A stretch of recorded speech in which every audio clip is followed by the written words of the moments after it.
sempre, começamos o nosso programa invocando a Santíssima Virgem Maria, o Santo Padre Pio de Pietrelcina, para que roguem a Deus, Pai, Filho e Espírito Santo, que nenhuma injustiça se cometa nesse programa.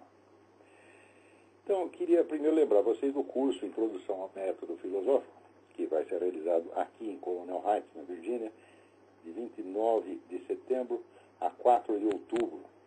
Ainda há vagas para o curso, só não podemos, a esta altura não podemos mais garantir o preço da passagem, quer dizer, a despesa do curso, a despesa em terra continua a mesma. Mas a essa altura, embora ainda exista vagas para o curso, não há mais vagas para o mesmo voo. Então, vai haver uma pequena diferença no preço da passagem. Vocês podem se informar pelos telefones 041 9974 4443, 041 3362 0200 ou 041 3262, não, o primeiro telefone é 3362-0200, o segundo é 3262-0100. Também queria aqui dar um aviso, estou particularmente feliz de poder dar esse aviso, porque há muitos anos a gente recebe pedidos de gravações de aulas e apostilas minhas de cursos antigos. Esse é um material imenso, são mais de 20 anos de aulas, umas gravadas em vídeo, outras em áudio e outras transcritas em apostilas, embora a maioria delas sem correção do autor. Quer dizer, uma apostila não é para publicação ainda, é um texto provisório apenas para informação dos alunos. E esse material imenso, finalmente, agora estará à disposição, né, dos alunos e visitantes no novo site que estamos inaugurando hoje, agora mesmo, nesse momento, que é o Seminário de Filosofia, que é, então, uma divisão, uma extensão do meu site, www.olavodecarvalho.org. O endereço do site é www.seminariodefilosofia.org. Então, quem os interessados, entra lá no site e vão se inscrever, pagar uma taxazinha ridícula, que é só de manutenção, que é R$35 por mês, ou R$35 ou $20, que é a mesma coisa. E imediatamente receberão uma senha para ter acesso aos materiais lá. Então, todo mês nós vamos colocar lá pelo menos 5 ou 6 materiais novos. Alguns áudios, alguns vídeos e algumas apostilas. E isso tudo, cada mês, o material do mês anterior passa para o arquivo, onde poderá continuar sendo descarregado. Você pode ouvir online, assistir online, ou pode copiar para o seu computador com o compromisso formal de você não distribuir cópias disso. Então, todo mês entra um material novo. Quer dizer, novo não, todo esse material velho, mas será ali divulgado pela primeira vez fora da sala de aula. E também, uma vez por mês, eu farei uma aula especial, nova, para os membros do site. Então, por R$35 por mês, você vai ter acesso a cursos que eu dei 30 anos atrás. Nós começamos com um material não tão velho, começamos com um material de 2000, um curso de 2002, que foi dado em Curitiba, onde as aulas eram de 6 horas, 8 horas, algumas 10 horas de duração, em várias etapas. E todo este primeiro material que está lá do curso de Curitiba são vários arquivos, eles completam 6 horas de duração. E tem mais lá a apostila de um curso que eu dei no Instituto Goethe, em Salvador, Bahia, um curso sobre a arte de estudar, e mais 2 apostilas sobre a vida intelectual. Então, esse é o material deste mês. Então, mas é claro que aqueles que se inscreverem depois deste mês poderão ainda ter acesso a este material, porque ficará no arquivo. Tá certo? Terá os materiais novos e os que estão no arquivo. Não deixem de dar uma espiada lá, www.seminariodefilosofia.org. Você pode ter acesso também tem um link na minha página, no www.olavodecarvalho.org, também tem um link para lá. Muito bem. Então, aqui, essa semana houve uma coisa interessante, saiu aquele artigo da Bárbara Gância, na Folha, com o título de Olavo viu o ovo. Evidentemente, aí uma insinuação do ovo da serpente. Isso não era um ovo de galinha, um ovo de pato, nem nada, né? Um ovo de serpente, de dragão, né? Ou talvez, né, até um ovo do Lula. Né? E então a Bárbara ali, ela reconhece, ao longo desses 10 anos ela não tinha percebido nada do que estava se passando com o negócio do Foro de São Paulo e com a aliança PT-FARC, que ela, como muita gente achava que eu era um maluco total, mas que finalmente ela se rendia às evidências e fazia ali um meia-culpa. Foi um gesto muito bonito da Bárbara Gance. Então a minha esposa Roxane escreveu para ela, né, agradecendo o artigo, e recebeu a seguinte resposta da Bárbara. Prezada Roxane, fico feliz de que ambos tenham gostado. É evidente que, para efeito de impacto, exagerei ao dizer que sempre achei isso e aquilo do professor. Na verdade, o que sempre fiz foi admirar a sua verve e o seu distinto conhecimento. Muito obrigado pela gentil mensagem e um abraço, Bárbara Gance. Então, aí, este belo exemplo de honestidade dado pela Bárbara Gance, infelizmente, não é imitado por muitos jornalistas, né? E não é imitado, não é porque os camaradas sejam burros. Alguns são, de fato, burros, tá certo? Mas vocês nunca podem esquecer aquele dado que saiu no Jornal do Brasil em 3 de maio de 1993, em que, naquela época, a diretoria da CUT já reconhecia que havia 800 jornalistas na folha de pagamento da CUT. Para que a CUT precisa de 800 jornalistas? 800 jornalistas dá para você tirar uma edição diária da Folha de São Paulo, mais uma do Globo e fazer mais uns 3 programas de rádio. Tá certo? E ainda vai sobrar. Agora, a CUT não edita nem mesmo, né, um jornalzinho semanal. Então, para que precisa de 800 jornalistas? É evidente que não é para fazer jornais para a CUT. Tá certo? É para não fazer jornalismo nos seus próprios locais de trabalho. E eles, então, né, obedecendo fielmente o compromisso assumido com os seus patrões, eles ficam quietos na hora que tem que ficar, e como dizia o velho, né, jornalista brasileiro Gondim da Fonseca, o jornal ganha pela notícia que não sai. Às vezes não é o jornal que ganha, mas o jornalista ganha. Né? Então, não sei se essas pessoas que eu vou mencionar agora estão na folha de pagamento da CUT. Espero que, sinceramente, que não estejam. Espero, sinceramente, que estejam agindo apenas por burrice. Hoje em dia, você esperar que um sujeito seja burro é o melhor que você pode pensar dele. Porque você tem que ver, ou é um canalha total, filho da puta, nojento, ou então é burro. Então, eu espero que seja por burrice. Porque o seu Alexandre Ultramari, né, que é um homem que é o chefe de reportagem lá da Veja, ele fez essa semana uma matéria dizendo que naqueles materiais colhidos no laptop lá das Farc, né, não havia nenhuma prova de que o Gilberto Carvalho, não é meu parente, Gilberto Carvalho, chefe de gabinete do Lula, houvesse ajudado a narcoguerrilha de maneira alguma, que já está limpando a barra do Gilberto Carvalho. Olha, o Gilberto Carvalho era membro do conselho editorial da revista América Livre, que é uma revista comunista pra caramba, publicada em parceria com as Farc. Quer dizer, você fazer uma revista com os fulanos, defendendo os seus interesses comuns, e os seus planos comuns, sua estratégia comum, não é ajudá-los? O que é isso? Se não é ajudar, o quê? É atrapalhar? Mas ficar neutro é que não é. Então, na verdade, este dado não está no laptop, né? Esse dado já era anterior, esse dado está publicado lá no site da América Livre, né? Vocês põem ali no Google, América Livre, daí você vai cair lá num site que é feito, aliás, por uma rede espanhola que está conectada a mais de 1000 organizações comunistas no mundo. O negócio é uma potência, tem dinheiro que não acaba mais, tá vendo? E, inclusive, ali você descobre alguns grupos, né, revolucionários no Brasil que você jamais suspeitaria a existência. Por exemplo, tem um grupo lá chamado Sabotagem, dedicado exclusivamente, vamos dizer, a sabotar a legislação de direitos autorais. Fazer pirataria, distribuir programas de pirataria, porque isso aí é corroer o capitalismo. Tem até isso, tem até esse tipo de canalha lá, né, com o seu site lá na rede. A rede chama Nodo 50. Né?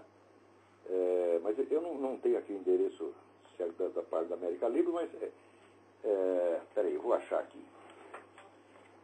Já digo já. Aqui, www.nodo50 com número com algarismo 50.org, / América Libre. Vão lá que vocês vão achar essa revista. E na revista tem coisas muitíssimo interessantes, né? Não só ali comprova que o seu Gilberto Carvalho está fazendo a revista em parceria com a turma das Farc, com o Raul Reis, mas tem uns detalhes muito interessantes que, veja, em 2003, já fazia 2 anos, que o Fernandinho Beiramar havia confessado que vendia armas, que ele trazia armas do Líbano, comprava armas do Líbano, trazia e trocava essas armas com a turma das Farc, em troca de cocaína para distribuir no mercado brasileiro. Ele traz 200 toneladas de cocaína, a maior parte é para o mercado brasileiro e ainda sobrava um pouco aqui para o mercado americano. Ele tinha confessado isso em 2001. Em 2003, teve um seminário internacional dessa revista América Libre, que foi em São Paulo. E desse seminário participaram o vice-presidente do PT, Walter Pomar, né, o seu Emir Sader e vários desses intelectuais que agora aí estão brilhando nesses encontros com o Lula. Quer dizer, o próprio vice-presidente do partido está lá. E quem mais estava lá? Estava lá o Raul Reis.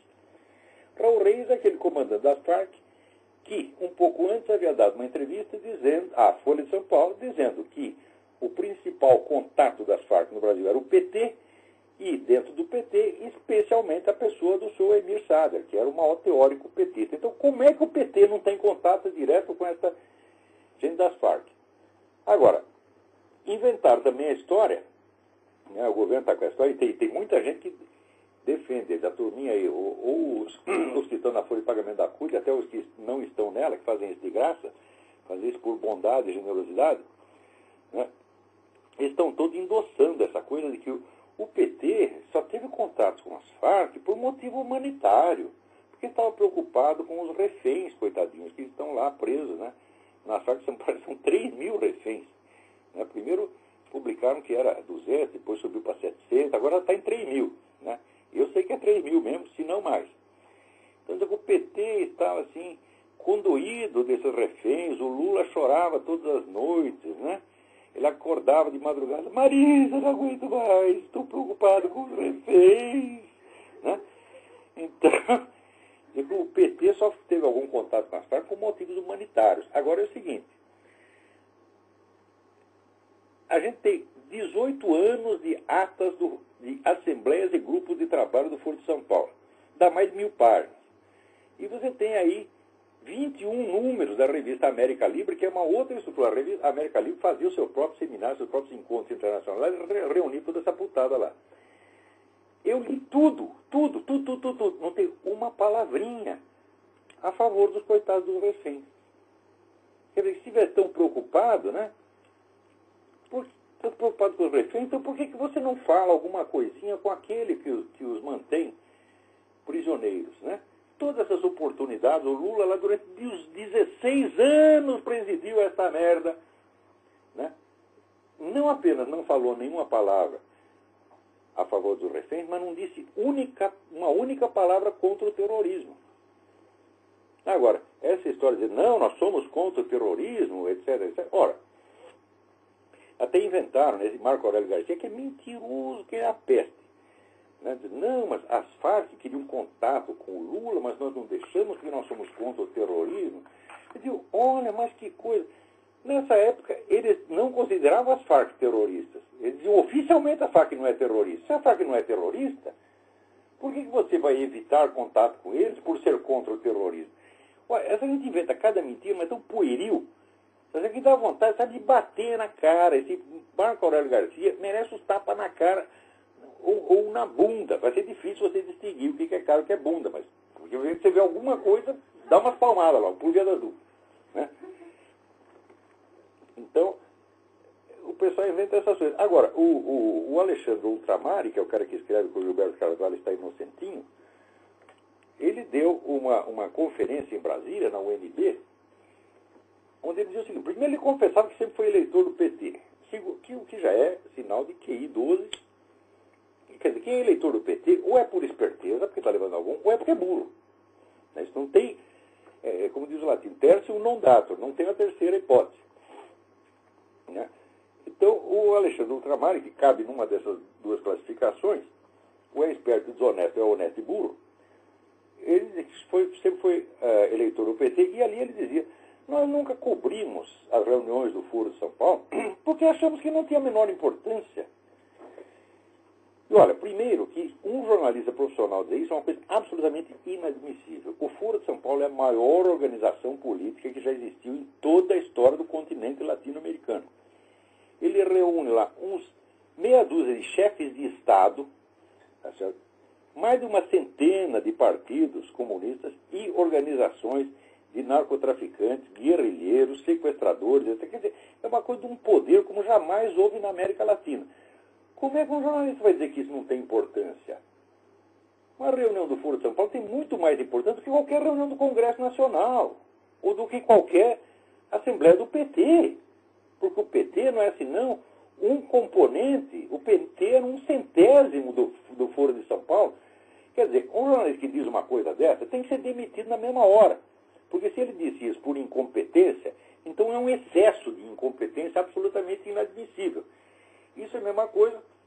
Você imagina que nos anos, digamos, nos anos 20 e 30, alguém dissesse, né, um sujeito fizesse a cobertura das reuniões do Partido Comunista, digamos, na França ou na Alemanha, mas depois tem a reunião da Internacional Comunista e ele diz, isso não tem nenhuma importância. Eu digo, mas se uma reunião de um Partido Comunista tem, como é que a reunião de todos eles pode não ter? Isso, em termos jornalísticos, é tão absurdo que não merece discussão. Então, olha aqui, seu Alexandre Ultramar, a sua competência profissional, cuspo nela. Cuspo, você está entendendo? Você não é jornalista de jeito nenhum. Você é um amador, um moleque irresponsável. Na melhor das hipóteses, porque se você sabe que o que você falou é um absurdo, se você escondeu isso de propósito, então você é um canalha. Eu prefiro acreditar que tu é apenas um moleque irresponsável. E esse moleque irresponsável foi chefe da sucursal de Brasília, ou chefe de reportagem da Veja. É ainda. E ele que escreveu a matéria essa semana, né, tentando limpar a barra aí do Gilberto Carvalho, que não é limpável. Porque essa revista circulou desde 1994, com o seu Gilberto Carvalho lá no Conselho Editorial, junto com o Emir Sader e junto com o Raul Reis, com o Manuel Marulanda, com aquela putada toda. Né? Então, como é que isso aí não é ajudar? Né? Experimenta, usa um pouco a imaginação. Né? O senhor chega para mim e diz, olha aqui, o senhor Olavo, vamos fazer uma revista fazendo propaganda das nossas ideias para nós tomar o poder. E nós fazemos uma revista. Nós não estamos nos ajudando uns aos outros? O que é isso, porra? Né? Daí também, né, também descubro mais uma coisa. Vocês se lembram daquele tal de seu Luiz Felipe de Alencastro, que é o sujeito que veio aqui nos Estados Unidos fazer uma conferência no Council on Foreign Relations, é o maior think tank da América. O Council on Foreign Relations é conhecido como a antessala da presidência da República. De todos os presidentes americanos das últimas 5 ou 6 décadas, só um não era membro do SFR, que era o Bill Clinton. Mas ele não era membro, mas ele era empregadinho. O que eles querem mandar fazer, ele fazia. Por quê? Porque aquilo aí, ali reúne todas as lideranças políticas dos dois partidos e mais uns 200 milionários. Os donos de mídia. Espera aí, tem alguém na linha. Alô? Quem está na linha? Alô? Alô? Alô, quem é? Olá, você está me escutando? Perfeitamente. Aqui é o Thiago, Olavo. Tiago, tudo bem? Tudo bem, Olavo? Agora eu estou falando do Foro de São Paulo, depois de 2 anos, né? Peraí que a sua ligação... Saiu, né? Peraí, sua ligação piorou agora. Tá tudo entrecortado. Fala devagarzinho. Peraí. Melhorou agora? Melhorou. Então, depois de 8 anos, né, falando do Foro de São Paulo, né, ligação do PT com, né, a FARC, né? A ligação... Viu a Bárbara? Ficou muito ruim, Tiago. Eu vou desligar e você liga de novo, por favor. Ok, Olavo. Obrigada. Então, a ligação do Tiago estava muito ruim, vamos ver se ele consegue ligar daqui a pouco. Enquanto isso, eu vou acabar de explicar o que eu estava explicando. Então, esse Luiz Felipe de Alencastro, que era professor de História do Brasil na Universidade de Paris e colunista da Veja, ele veio aqui para dizer que, ele veio aqui nos Estados Unidos para dizer que o Foro de São Paulo não existia, que isso era uma balela, uma lenda inventada por um maluco, o qual sou eu, é esse que eu vos falo. Né? Agora chega aqui, está aqui, Lula com os intelectuais, tá certo? Né? E na lista de intelectuais estão aqueles de sempre, Emir Sader, evidentemente, infalível, Maria Conceição Tavares, Cândido Mendes, Orcanema, e quem mais? Luiz Felipe de Alencastro. Ó, como é que esse canalha não sabia que o Foro de São Paulo existia se ele tem relações com essa gente, porra? Olha que o Emir Sader é o diretor da revista América Livre, que é a voz do Foro de São Paulo. Se ele é amigo do Emir Sader, se ele é amigo dessa gente, como é que ele não sabe que existe Foro de São Paulo? Mesmo que ele tenha ficado sabendo depois, ele tinha obrigação de escrever um artigo retificando. Olha, eu disse aquilo, eu estava enganado, como fez a Bárbara Gância. Mas acontece o seguinte, a Bárbara Gância é mais homem do que esse cara. Isso aí não vale o que peida. Isso não vale o que peida. É assim, ou é desonesto, ou é vigarista, ou é de uma incompetência monstruosa. Por quê? Os documentos do Foro de São Paulo são inacessíveis, ele tem formação de historiador. A primeira coisa que tu aprende em história é que a opinião do seu fulano, do seu ciclano, não interessa. Interessa o documento primário, a fonte primária. Ora, as fontes primárias sobre o Foro de São Paulo estão todas à disposição, eu mesmo coloquei à disposição, e o desgraçado, em vez de ler os documentos, inventa da cabeça dele que a coisa não existe. Como é que o sujeito desse pode ser professor? Esse cara não pode ser professor primário. Como é que é colunista da Veja? Esse sujeito não pode escrever em jornalzinho de Grêmio. Mas o que se chama de vida intelectual no Brasil é isso. Você viu a entrevista do Paulo Coelho? Ele disse que ele é o maior intelectual do Brasil. E o pior é o seguinte, o pior é que ele tem razão. E o problema é exatamente esse. Você está entendendo? Agora, peraí, tem alguém na linha aí, vamos lá. Alô? Alô? Alô? Alô? Isso, fale mais alto. Sou aqui o Thiago de novo. Melhorou um pouquinho, tente falar agora? bem devagar. Ok. Eu tinha um site, um blog muito interessante na internet, né? Que chama antarcticus.blogspot.com. Como é que é? É bem interessante ele porque... Repita o nome do site, por favor. antarcticus.blogspot.com. Olha, eu não entendi o nome do site, eu espero que os outros ouvintes tenham percebido, tenham entendido. Fala sobre a Antártida, né? As expedições que os países fazem, né? E... Tô ouvindo mal, mas tô ouvindo. Tá. Então, eu tento que...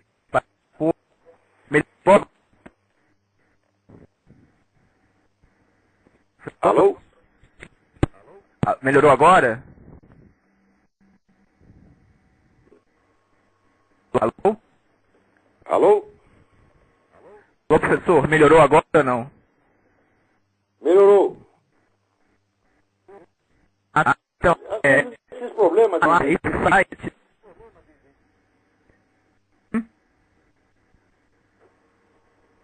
Olha, tá impossível essa ligação. Alô? Tá impossível. Eu vou tentar então. Até mais. Até mais, obrigado. Tentem mandar as coisas mais por escrito, né? Porque às vezes a gente perde muito tempo com esse negócio de ligação ruim. Né? Mas vamos continuar aqui. Né? Não sei se... Agora, o seu Luiz Felipe de Alencastro e o seu Alexandre Ultramari não são os únicos que estão aí dando mau exemplo. Né?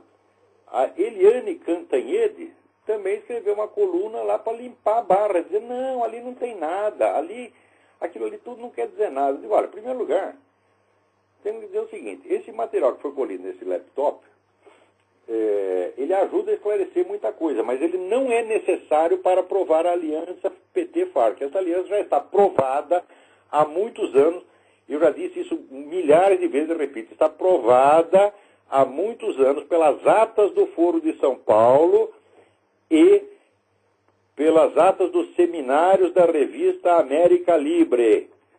Tá certo? Que, anote bem, dizer que o PT não teve contato, não, teve contato, anualmente teve vários contatos, porque além da Assembleia tinha grupos de trabalho do Foro de São Paulo que estavam praticamente em reunião permanente. Se não tinha reunião numa cidade, tinha reunião em outra. E essa turma tem dinheiro a dar com pau, então eu viajava toda hora, ia para a cidade do México, para a Argentina, para Cuba, para o Raio Parta, e toda hora dá grupo de trabalho. O contato era permanente, permanente. Agora, além do Foro de São Paulo, tinha essa segunda estrutura, esse segundo canal de comunicação, que eram os seminários da América Libre, que não são seminários do Foro de São Paulo, são promovidos pela revista, são independentes também. E lá também estava sempre essas mesmas turmas, estava lá Raul Reis, Manuel Marolanda, essa putada toda, tá vendo? E a turma do PT sempre lá. E não é só um militante do PT, não, é o vice-presidente do PT, Walter Pomar. E eu sei que ainda em 2001, num desses encontros, o Lula estava lá, num dos encontros da América Livre. Eu não tenho a data, por quê? Porque esse site da América Livre, provando a má intenção, provando que é uma coisa clandestina, sacana, né? Não coloca os anos, não coloca, põe dia e mês, mas não coloca ano de nada. Então você tem que ir descobrindo por comparação, pelas referências, etc, etc. Por exemplo, o Lula se refere, vamos dizer, à campanha presidencial que já tinha acabado ali. Então, isso deve ter sido logo depois da eleição dele em 2002. Né? Então, que ele estava lá, ele estava, com a locução, que tipo de socialismo queremos? Né? Então, tá aqui, houve um tempo durante a campanha que eu dizia, ele está falando para a campanha, então a campanha ou estava no fim ou estava em curso. Né? Então, o Lula estava lá, como ele não encontrou Raul Reis, não encontrou Manuel Marolanda, não encontrou ninguém das Farc do Mir chileno. Em segundo lugar, vocês viram, no movimento comunista há uma longa tradição de articulação ou concomitante ou alternada, né, ou explícita ou implícita, dos meios de luta legais com a violência criminosa. Isso desde milênios, sempre foi assim, em todo lugar é assim. Você sempre tem onde é a parte clandestina da atuação e tem a parte pública. Sempre teve. Né? E o comando da operação, por regra leninista, que ainda está em vigor, está sempre na parte clandestina. Quer dizer que o que você vê da atuação pública não é o mais significativo. O comando está sempre no subterrâneo. Né? E isto ali no Foro de São Paulo é bastante visível. Porque enquanto eles estavam fazendo essas campanhas, etc., prosseguiam o narcotráfico, sequestros, assassinatos, contrabando de armas, etc, etc. Ao mesmo tempo que prosseguia isso, a outra parte, que é a parte legal e aparentemente decente, o que fazia? Ela não dava tiro, ela não fazia sequestro, mas ela fazia a proteção legal e política para os envolvidos nas atividades violentas. Né? Qualquer militante do MIR chileno, sequestradores, ou das Farc, que fosse preso no Brasil, imediatamente havia mobilização nacional para defender o sujeito. Não foi só no caso do Medina, não, do chamado Padre Oliveira Medina. Com os sequestradores da Bílio Diniz e do Washington Oliveira foi a mesma coisa. Qualquer um dessa gente aqui. Esse é acordo, meu Deus do céu. Quer dizer, tem um lá que está dando tiro e o outro está dando respaldo legal, jurídico, jornalístico, etc., para livrar a barra do cara. Sempre foi assim, é a coisa mais lógica do mundo. Agora, se essa colaboração não configura um crime de formação de quadrilha, eu não sei o que configura, que raio de coisa, que raio de fenômeno é esse, que nome vamos dar para isto. Tá certo? Então, a prova de todos esses crimes já existia nas atas do Foro de São Paulo e dos... Aqui, no número 18 da América Livre, 6º Seminário Internacional, Socialismo, Experiência e Perspectiva. Está lá, Leonardo Boff, Emir Sader, Tasso Genro, tá certo? Né? Frei Beto, tudo junto com a turma das Farc, pô. E depois sai na revista também com a chancela das Farc. Quer dizer, se isso não é ajuda a multa, eu não sei o que é. Agora, você vê, essa semana, na mesma semana que a dona Eliana Cantanhede disse que não, ali não tem nada, não indica nada, está aqui, o Reinaldo Azevedo bota lá. A cartinha do Raul Reis, né, a um militante não identificado, dizendo bastante significativa a solidariedade dos partidos comunistas do Brasil e de outros países com a luta das Farc. no empenho de impedir a extradição do padre, né, Francisco Medina, que eles chamam de Padre Medina. Em espanhol, ele cura Medina. Existe no Brasil um importante grupo de amigos solidários conosco, no qual há sindicalistas, professores, congressistas, ministros, advogados e personalidades ocupadas e pressionadas pela libertação imediata de Camilo, que é o codinome lá, um dos codinomes do Olivério Medina. Não só lutaram pela libertação dele, mas arrumaram lá um emprego para a mulher dele para quebrar o galho. Quer dizer, se isso não é ajuda, o que é, meu Deus do céu? Né? Agora, olha aqui. Atenção. Se tem alguma autoridade ouvindo isso talvez não tenha no momento, mas depois na versão que fica gravada, alguém vai ouvir. Atenção, seus deputados, seus senadores, né? Seus donos de jornais, os juízes do Supremo Tribunal Federal, né? Comandantes militares, né? Intelectuais. Aqui, minha gente, eu não estou falando de nenhum Fiat Elba. Eu não estou falando de nenhuma doação de R$1.000 para a Fundação Procarente de Canapi. Eu não estou falando de nenhuma daquelas merdinhas perante as quais os senhores se mostraram tão indignados no tempo do Collor, a ponto de caçaram o presidente, forçá-lo à renúncia, tá certo?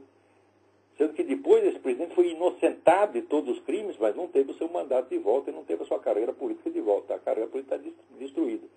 Quer dizer, vocês ficavam indignados porque deu R$1.000 para a Fundação Procarente. Agora eu estou falando aqui, tá certo, da maior articulação, o maior concurso de crimes observados ao longo de toda a história latino-americana, envolvendo sequestro, envolvendo manter, vamos dizer, em cárcere privado 3.000 pessoas. Sem contar, vamos dizer, todos esses contatos que tem das Farc treinando a turma do MST para fazer guerrilha urbana, das Farc treinando a turma do PCC, enquanto a Farc treina o PCC para matar vocês, desgraçados, tá certo? Tá lá o seu Greenhalgh, tá lá o seu Emir Sader, tá lá todo o PT, toda a cúpula petista, protegendo o agente das Farc. E vocês são covardes demais para perceber que esse mal está sendo feito. Você quer, sabe aquele negócio? Senta que o leão é manso. Quer dizer, todos vocês que fingiam indignação contra o Collor, vocês faziam isso porque o Collor era um só e vocês eram milhões. Daí vocês ficaram todos valentes. Tá certo? Agora que você não está lidando com ladrão de galinha, o Collor não é nem ladrão de galinha. O Collor simplesmente não prestou atenção direito no que a família dele estava fazendo, foi só isso. E, no fim, nada se provou contra ele, foi totalmente inocentado pela justiça. Né? Mas vocês, todos foram paus vandados da esquerda, e quem lançou aquela campanha ela foi por meio da esquerda, e vocês todos obedeceram. E agora, que vocês estão vendo quem são os verdadeiros bandidos? Agora, aqui nós estamos falando de criminosos de verdade, tá certo? Não é de menino mau, que nem o Collor é apenas um menino mau, metido, arrogante, besta, mas não era criminoso. Agora, esses aqui são criminosos mesmo. Por causa dessa brincadeira, 50.000 brasileiros estão morrendo por ano. Sem contar, eu não estou contando nesses 50.000 a garotada que morre por tráfico de tóxico, por tráfico de cocaína, que o seu Fernandinho Beiramar comprou das Farc e distribuiu no Brasil, nas escolas, nas esquinas, para todas as suas crianças. Eu não estou computando essas crianças, porque se for computar, daí não é 50.000, é muito mais. Eu não estou falando desses. Agora, para vocês, parece que o Fiat Elba tem mais valor do que a vida de 50.000 brasileiros e todas essas crianças que estão morrendo. Então, vocês todos, seus senadores, deputados, tá certo? Todos os homens públicos do Brasil, vocês não valem nada, nada, nenhum de vocês. Tá certo? Quando se completar a tomada do poder por essa gente do Foro de São Paulo, eles vão matar vocês. E eu não vou derramar uma lágrima por vocês. Mas vocês não merecem. Tem alguém na linha aí? Alô, quem é? Alô, Olavo? Sim. É Alex de Salt Lake City, tudo bem? Ô, Alex, tudo bem? Eu gostaria de perguntar uma coisa, saindo um pouco desse assunto, se o senhor me permite. Por favor. Essa semana, né, sexta-feira, começam os Jogos Olímpicos de Pequim, né? Sim, sim. Eu estava discutindo com alguns amigos a respeito dos Jogos e eles estão falando que agora, né, os idiotas estão falando que agora é melhor do que os Jogos de 80 em Moscou. O senhor poderia comentar a relação dos Jogos Olímpicos de Moscou, na época que o comunismo, entre aspas, existia mesmo, aliás, digo, que o comunismo existia oficialmente E agora que o comunismo... Mas, um momento, o comunismo não existe oficialmente na Rússia. O regime comunista, a Rússia a China é governada pelo Partido Comunista Chinês. Não, eu digo assim, eles fizeram apenas uma abertura econômica que não alterou... Hoje elas falam que o comunismo não existe mais, né? Não existe no cu deles, tá entendendo? Mas faz sentido, daqui a pouco você vai ver, né, quando examinar, o sujeito for na privada, vai ver que está lá. Como é que a pessoa pode dizer outra coisa? O comunismo não existe mais. Já vou comentar isso daqui a pouco, mas vamos falar especificamente da China. Quem governa a China é o Partido Comunista Chinês, tá certo? E a cúpula do Partido Chinês é quase toda militar. Ou seja, os caras estão numa ditadura militar comunista. A abertura para o capital estrangeiro foi igualzinha à que Lenin fez na Rússia, logo no começo do governo dele, porra, que durou 10 anos. Né? Na China está durando um pouco mais. Ela começa na meados de 90 e se prolongou até agora. E está servindo para os comunistas se encher de dinheiro, tá certo? E deixar a população na miséria como sempre, vivendo sob uma tirania sangrenta como sempre foi. Não mudou absolutamente nada. Agora, no Brasil e no mundo está cheio de liberais. Sabe o que é liberal? Liberal é a pior raça que existe. Porque essa turma liberal, eles só pensam em dinheiro. Então eles acham assim, se abriu para o capital, logo vem, para abrir para o capital estrangeiro, logo vem a liberdade. Como? Você já faz 18 anos que o negócio está assim, não abriu nada. Se abrir para o capital estrangeiro trouxesse liberdade, jamais teria havido a ditadura comunista na Rússia. Porque Lenin, a primeira coisa que ele fez foi a chamada NEP, Nova Economia Política, que abriu para o capital estrangeiro e permitiu a propriedade privada. Ao mesmo tempo que ele fazia a economia, ele estava montando o esquema de opressão política através do partido, que é exatamente o que estão fazendo no Brasil. Quanto mais abre a economia, mais concentra o poder na mão do PT, porra. Vocês não estão vendo? Isso é clássico no comunismo. Agora, liberal, o que faz? Eles querem dar a impressão assim, eles usaram eles têm um jargão, né? Uma gíria, um vocabulário que diz assim, nós temos que dar a impressão que nós somos mais progressistas do que o comunismo. Então nós representamos o progresso e eles representam um atraso. Eles são os dinossauros.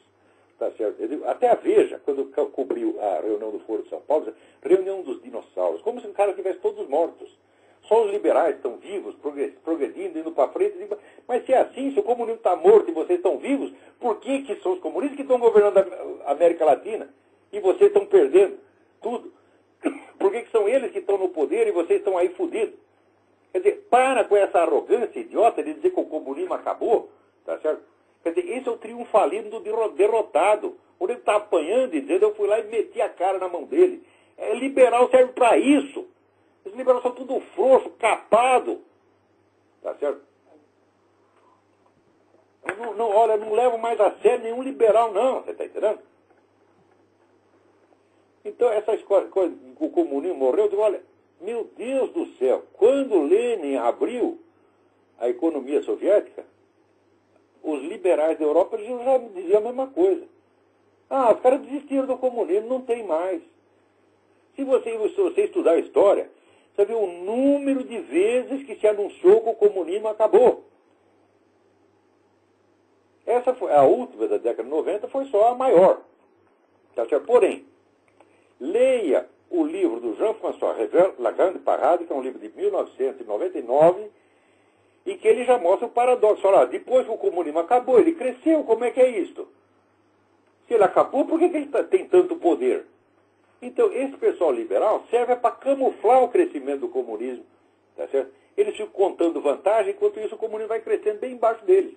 Muitos deles não são liberais coisa nenhuma, são agentes de desinformação. Então lá se faz de liberal, tá certo? Para ajudar o comunismo a se fingir de morto para assaltar o governo. Tanto é assim que muitos desses ditos liberais, tá certo, se aliam ao comunismo, se aliam à esquerda em todo o programa cultural. Abortismo, feminismo, gaysismo, etc, etc. Eles só querem realizar tudo isso por meio da propriedade privada. Eu digo, mas que diferença faz com o comunismo? O comunismo só é um sistema econômico nos seus objetivos, não na sua estratégia e na sua prática. Que idiotice, quer dizer, você acha que o negro só é comunista se ele, no dia seguinte que ele tomou o poder, ele estatizou todos os meios de produção? Olha, leiam Karl Marx. Karl Marx dizia que a estatização dos meios de produção ia levar séculos. Tá certo? E se o cara não estatiza no dia seguinte, e vem os liberais, ele não é mais comunista, então o comunismo acabou. Eles demonstram que são ignorantes. Agora, o sujeito que dá palpite nessas coisas, sem ter estudado, o sujeito não estudou Marx, não estudou Lenin, não estudou coisa nenhuma, e fica dando palpite, tá certo? Esses caras têm que apanhar na bunda, sabe? Bunda, se é que tem bunda. Porque senão pode ser que nem o tal do o Paulo Giraldelli, que renega a própria bunda. Fala, não, a bunda não é minha, não é minha, não é minha, não é minha. Pode ser, esse cara não vai saber. Né? Não deve ter bunda mesmo, porque pela quantidade de merda que tem na cabeça, é porque não tem um orifício para onde sair. Porque se tivesse, sair. Agora não sai, volta para a cabeça.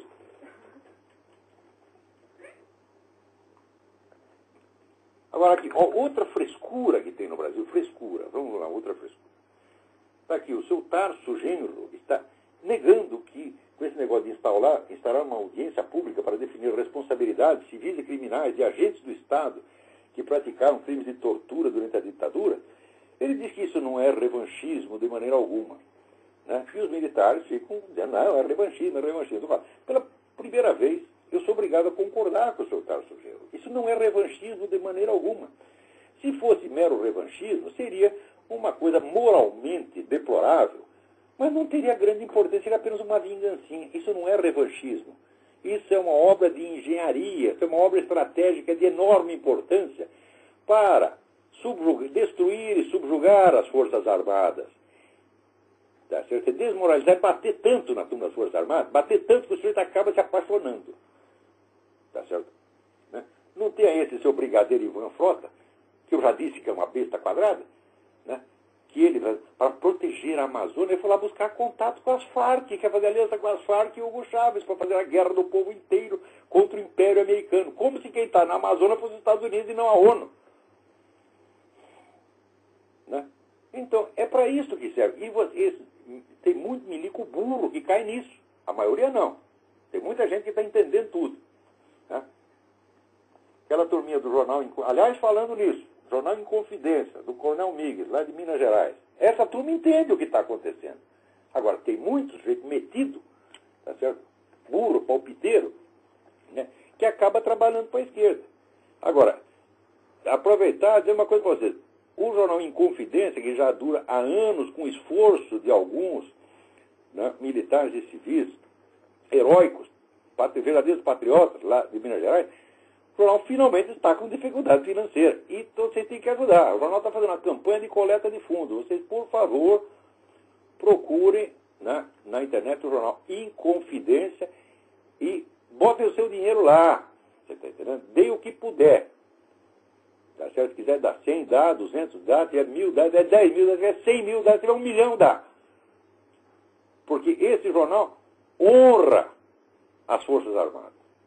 Tá certo? Não é que nessas publicações daquela merda daquela Escola Superior de Guerra, né, que ficam, né, os idiotas aí fazendo essa... Quer dizer, sempre que vê um estrangeiro na Amazônia, diz, é gringo, então é americano. Já que tudo que é estrangeiro é americano. Tá? Você vê. Alô, tem mais alguém aí na linha? Alô? Alô? Alô? Enquanto isso, deixa eu falar outro negócio para vocês. Não, tem o pessoal do Ternuma que também é muito bom, entendeu? Né? Mas de vez em quando aparece algum idiota que entra lá e consegue meter um artigo ruim lá. Mas a turma do Ternuma, que eu sempre colaborei com eles também estão fazendo a coisa certa. Agora, note bem, aqui, você vê como é que funciona essa coisa anti-americana no Brasil. Eu digo, existe na mídia brasileira desinformantes profissionais. Quando a gente fala de desinformação, hoje em dia o pessoal já diluiu o sentido da palavra desinformação. Qualquer informação que está errada ou inexata, porque eles não gostam de desinformação. Não, desinformação é um termo técnico inventado pelos comunistas para ilustrar o uso sistemático da mídia, tá certo? Como veiculadora de informações falsas para órgãos de governo, de modo a manipular decisões políticas. Não é só para enganar povão, não. Então aqui, o leitor aqui, o Landvele Lucena, tá certo? Me manda aqui uma matéria. A matéria já é velha, mas vale a pena comentar. Saiu na coluna do Boechat, em 2007. General americano Patrick Hughes ameaça intervenção na Amazônia brasileira por questões ambientais. E daí está lá na www.meioambientehoje.com.br. Segundo informou o jornalista Ricardo Boechat, inicialmente no programa Bom Dia Brasil da TV Globo, e confirmando depois em matéria publicada em O Globo, aspas, uma plateia de professores do Instituto de Tecnologia de Massachusetts presenciou na quinta-feira passada um momento histórico. Pela primeira vez, uma autoridade do alto escalão dos Estados Unidos defendeu em público a intervenção militar norte-americana na Amazônia.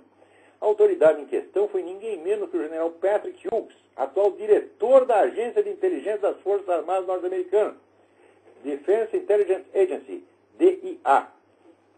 Bom, muito bem. Deixa eu contar uma coisa para vocês. Essa notícia saiu em 2007. Vou mostrar como é que isso funciona.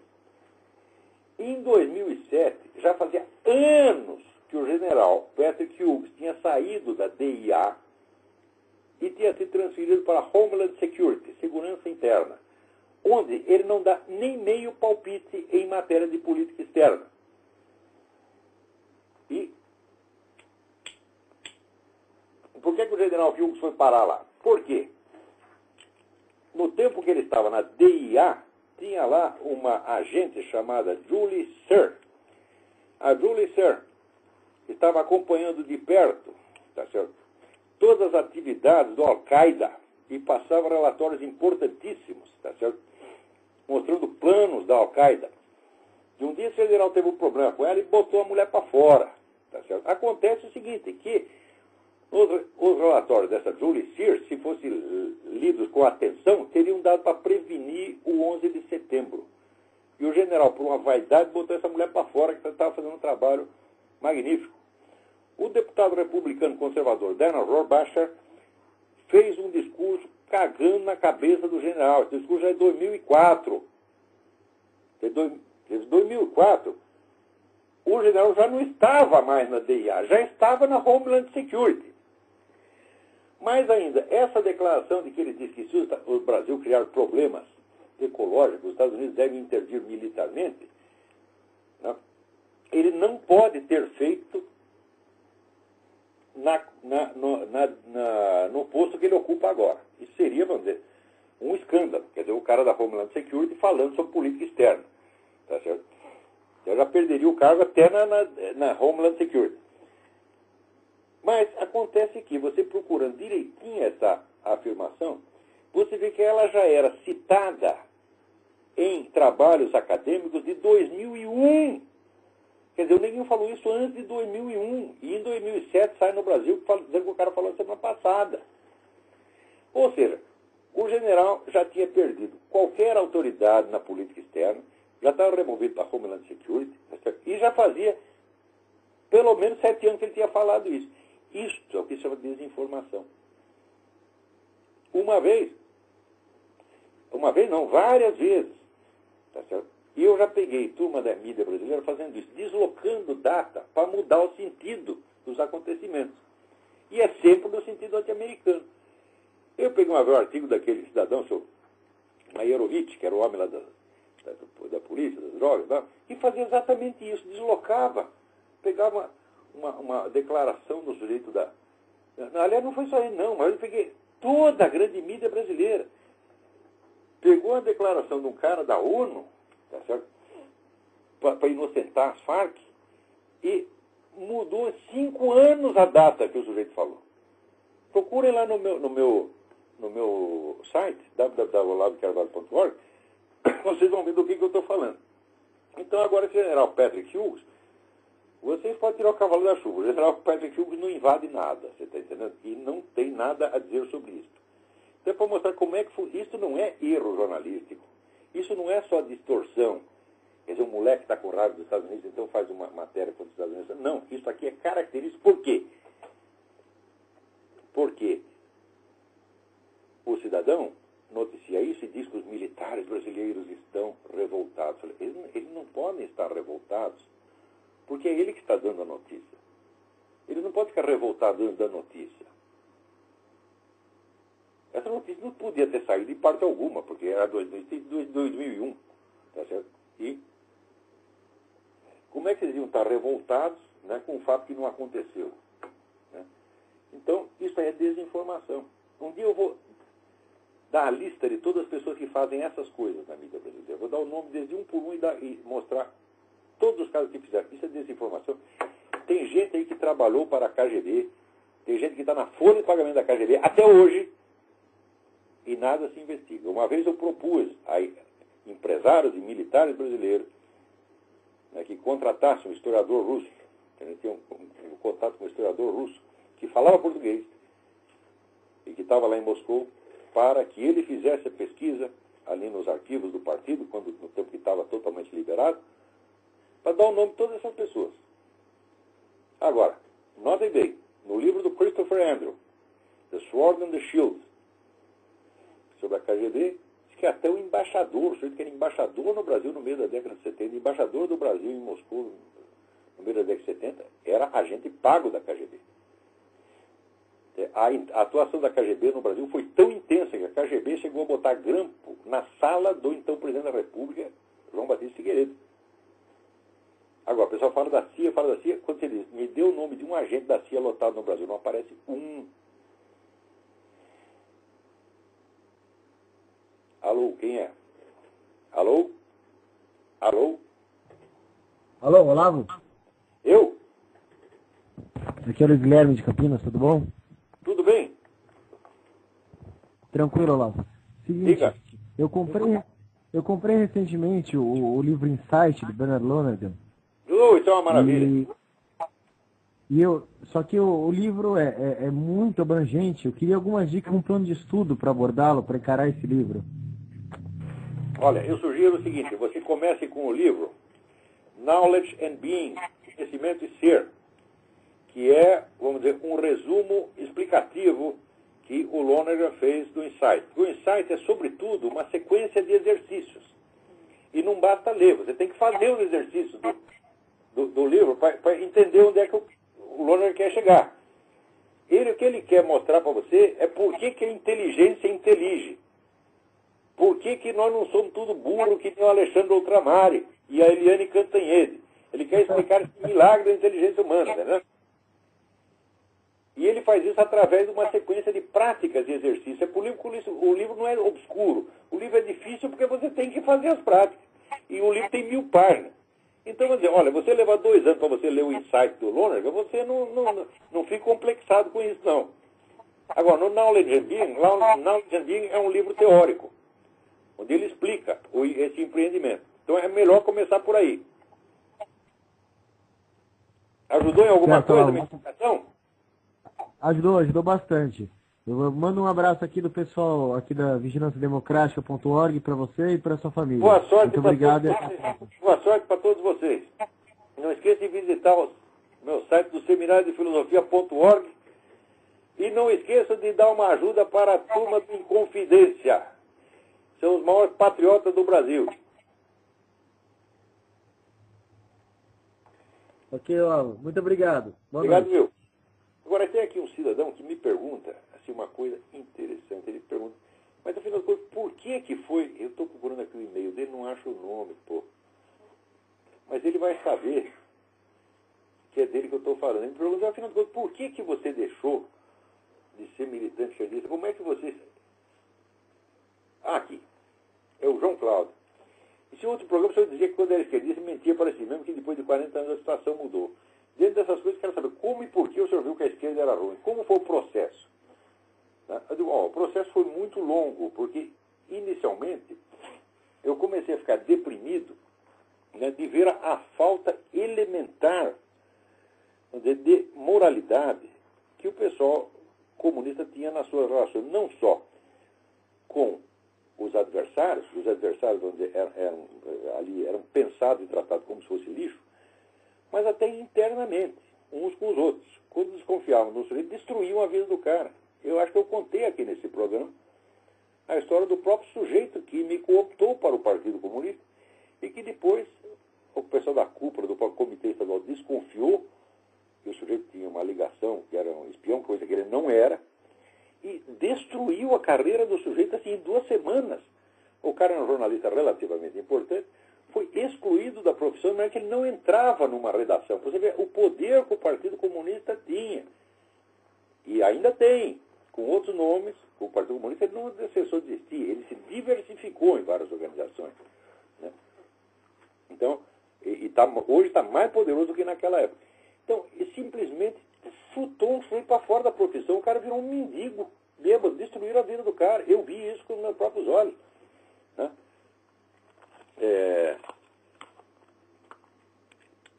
Mas, inicialmente, eu só me afastei do partido. Falei, eu me afastar, eu não fiquei contra. Eu me afastei e falei, não, eu vou para casa pensar. Né? E foi daí que eu comecei. Ali eu falei, bom, em primeiro lugar eu tinha que completar os meus próprios estudos de marxismo. Eu não conheço outra pessoa que estivesse no partido naquela época, com 2 exceções, que uma era o velho Nabor Caire de Brito, que a gente chamava do capitão, e eu tenho um rapaz chamado Roberto Negrão de Lima, que era neto do governador do Rio. Só essas 3 pessoas estudavam. O resto era tudo emirsado, era tudo chutador. Tá, mas eles estudavam para valer. Tá certo? Então, completando ali o que eu precisava para me informar do marxismo, eu falei, bom, agora vamos ver as críticas do marxismo, vamos estudar o que tem do outro lado, vamos estudar os autores reacionários, etc, etc. Não com o espírito comunista, porque comunista não, nós precisamos estudar para conhecer a mentalidade do adversário para poder mais facilmente vencê-lo. E pela primeira vez eu falei, não, eu vou ler, não com a simples ideia de pegar o truque do cara para poder acabar com ele. Eu vou botar os dois lado a lado e vamos fazer um julgamento justo. E é só você experimentar fazer isso, experimente dar credibilidade ao argumento do adversário como você dá ao do seu lado. Tá certo? Dá a mesma credibilidade, nem a favor nem... Você vai ver assim que não sobra nada do comunismo. Nada. Primeiro não sobra nada do marxismo. Quer dizer, o marxismo como análise histórica, como filosofia, é uma verdadeira bosta, é charlatanice, do começo até o fim. Nada se sustenta ali. Não estou querendo dizer que Karl Marx fosse burro, não, era um homem grande talento, só que era um sociopata, mentiroso, perverso, e que sofria do delírio de interpretação, que fala o famoso doutor Paul Serrier. Delírio de interpretação é uma forma de loucura, que o sujeito não tem perturbações sensoriais, ele não vê coisas. O que ele vê são coisas que existem, só que na hora de articular, ele articula de maneira fantasiosa. Tá certo? Então, por exemplo, a simples crítica da escola austríaca à economia marxista é você ler aquilo, você nunca mais se ilude com aquilo. Porque acontece o que aconteceu com o Eric Weber. Né? Eric Weber diz, ele leu o Capital e virou marxista. Daí no semestre seguinte ele teve umas aulas de economia política e curou disso em 3 meses. Tá certo? Eu não curei 3 meses, eu levei anos. Tá certo? Mas, por exemplo, o livro do Ludwig von Mises, Socialismo, a análise econômica e sociológica, fala, não sobra pedra sobre pedra, é impossível. O livro do Eugen von Böhm-Bawerk sobre a teoria da mais-valia, que a base, o pilar do marxismo, você vê que aquela teoria não tem pé nem cabeça. E assim por diante. Depois a gente vai lendo os documentários das pessoas que fugiram da União Soviética, os relatos de ex-militantes, etc. E fica vendo que a coisa, não só a teoria é errada e absurda, mas ela é monstruosa, é intrinsecamente mentirosa. E no fim você acaba vendo, a significação de mais alto, como é que se diz? Significação mais alta que a coisa tem, e é realmente isso aí tudo sai de seitas demoníacas antigas. A origem do marxismo é a origem seita satânica mesmo, não é outra coisa. Quer dizer, lê o livro do rabino Marvin Antelman, to Eliminate the Opiate, e você vai ver o que foi. É a origem de heresiarcas, tá certo? De dentro do judaísmo, os caras dissidentes do judaísmo, que criaram o judaísmo do B para fuder com o judaísmo. Esses caras eram os antepassados ideológicos de Karl Marx. E como é que a gente vai levar a sério essa porcaria? Isso é lixo. Mas eu levei muito tempo para entender isso. Peraí, tem mais um telefone, vamos ver se dá tempo de atender. Alô? Olavo? Eu? Olavo, boa noite. Boa noite. Fabrício, de Belo Horizonte. Fabrício, tudo bem? Joia, Olavo. Eu tava vendo, falar rapidinho. Eu estava vendo o senhor falar aí do que o comunismo acabou, que esses imbecis liberais acham que esses liberais são burros e os comunistas são cafajestes safados, vagabundos. E os liberais são burros. Que no próprio livro aqui do Volkogonov, na biografia sobre o Stalin, ele já fala lá, na página 112, que o Lenin foi o inventor com a NEP do socialismo de mercado, entre aspas. Exatamente. Quer dizer, esse povo é tudo imbecil, esses liberais, acham que é só mudando a economia. Todos estão interessados em ganhar dinheiro com isso, porra. Exatamente. Tá, vamos investir na China, vamos encher o cu de dinheiro. O chinês tem porra. É assim que eles pensam. Exatamente. Olavo, um abraço. Sempre assista seus programas, leia seus textos. Bem lembrado aí, Dmitry Volkogonov, a biografia do Stalin. Que página que você falou? 112, ele fala lá do socialismo de mercado. É a edição brasileira, procure lá. Edição brasileira, do livro Stalin, o volume 1. Muito interessante. Obrigado pela ajuda. Então, Olavo, um abraço, fique com Deus. Você aqui em Belo Horizonte, aqui nós acompanhando aqui sua filosofia aqui sempre. Já que está em Belo Horizonte, não esqueça de dar uma força para o grupo Inconfidência. Exato, isso. E não esqueçam de visitar o meu site novo, www.seminariodefilosofia.org. Eu já dei uma olhadinha lá. Tô lá. Obrigado a todos, até a semana que vem. Até a semana que vem, com Deus. Você também.